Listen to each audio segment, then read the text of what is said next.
80को चुनावको बेलादेखि नै हेर्नुभयो भने चुनाव परिणाम आएको केही दिनभित्रै जुन समीकरण फेरिएर सरकार बन्ने प्रक्रिया सुरु भयो त्यहीँदेखि नै फेरबदल त हुँदै आइरहेको थियो। त्यसले एउटा अस्थिरतातिर गयो भन्ने सङ्केत थियो र त्यो सँगसँगै देशभित्र पनि एउटा चिन्ता र बाह्य शक्तिहरूको पनि चासो त बढ्दै गइरहेको थियो।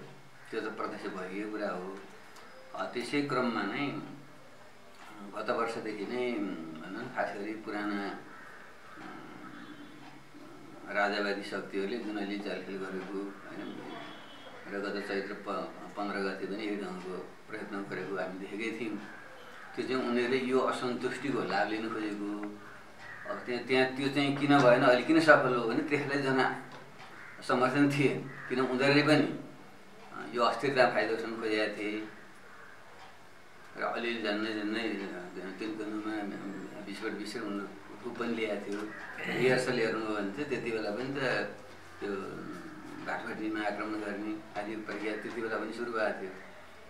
तर चाहिँ जनताको समर्थनको अभावमा त्यो अघि बढ्न सकेका थिएन। अब अहिले आउँदाखेरि चाहिँ त्यो जुन सोसियल मिडियामाथि प्रतिबन्ध लाग्यो निमित्त कारण त त्यो भयो भने मुख्य त्यो प्लस भ्रष्टाचार भन्ने जनरल कुरा यति दुईवटा कुरालाई भएको थियो। त्यसमा पहिलो दिनमा जसले सुरु गरेका थिए त्यो त भिडियो नि हेर्नु मैले एउटा सेयर पनि गरेँ। तिनै वास्तवमा हुन् क्या सुरुमा गर्ने मान्छेहरू चाहिँ त्यो अलि राजनीति खालका पनि र अलि स्वच्छ सही भएका युवा युवतीहरू नै हुन्। तिनीहरूले चाहिँ माइती गरेर जम्मा भएर जो कुरा बोलेका छन् त्यहाँ माइकिङ गरेका छन् बोलेका छन् र जुन उनीहरू त्यसपछि रामेश्वरसम्म पुग्ने र त्यहाँ चाहिँ छेक्छन् भने थाहा थियो भने छेक्छन् भने त्यहीँ नै फेरि फर्केर आएर त्यहाँ सभा गर्ने र चाहिँ विरोध पत्र दिने भन्ने मात्रै थियो उनीहरूको। तर त्यो बानेश्वरमा जब उनीहरू पुगेपछि अलिक मास ठुलो पनि हो, सरकारले पनि त्यति अलि अन्डर एस्टिमेटै गरेर उनीहरूको भने अनुसार 2-3 हजार यति हुँदैन भन्ने थियो अरे।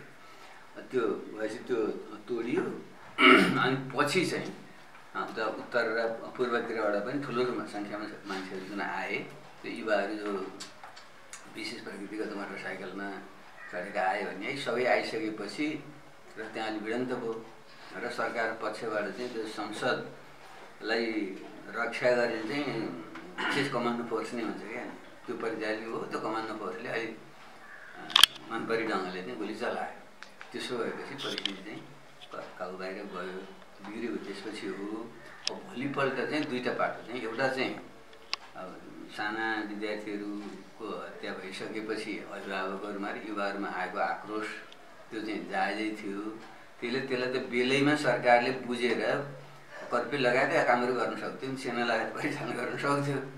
त्यो नगर्नु तिनको मूर्खता हो।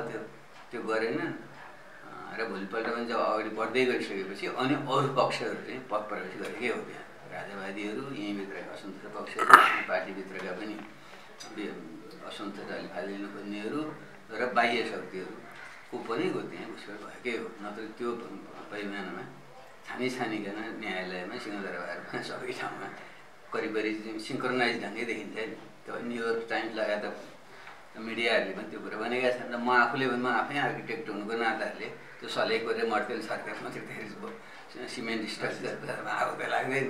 त्यहाँ त विशेष ढङ्गको केमिकलहरू प्रयोग गर्नुपर्छ। त्यो प्रयोग भएको छ त्यो चाहिँ उठ्नेखेरि तुरुन्तै त हुँदैन। त्यो कुनै शक्तिले पहिलेदेखि दाउ हेरेर बसिरहेको छ र फेरि फटाफट छिटो चाहिँ गरे। फेरि अहिलेको जुन डिस्कोड लगाएर स्पटिङ गर्न सहिलो पनि भइहाल्छ, गुगलबाट त्यो पत्तालाई पनि लागिहाल्छ। त्यो चाहिँ त्यो टेक्नोलोजीको प्रयोग प्लस चाहिँ उनीहरूको गलत इन्टेन्सनको अलिकति तयारी त्यसैको यो फलस्वरूप चाहिँ त्यो प्रकारको चाहिँ अलिकति विनाश चाहिँ बढी पुग्यो। अनि त्यसपछिको यताको अवस्थामा चाहिँ राजनीतिक नेतृत्व टोटल डिमोरलाइज भएकै हो। त्यो भइसकेको अवस्थामा चाहिँ यही निकै सम्हालियो भनौँ न।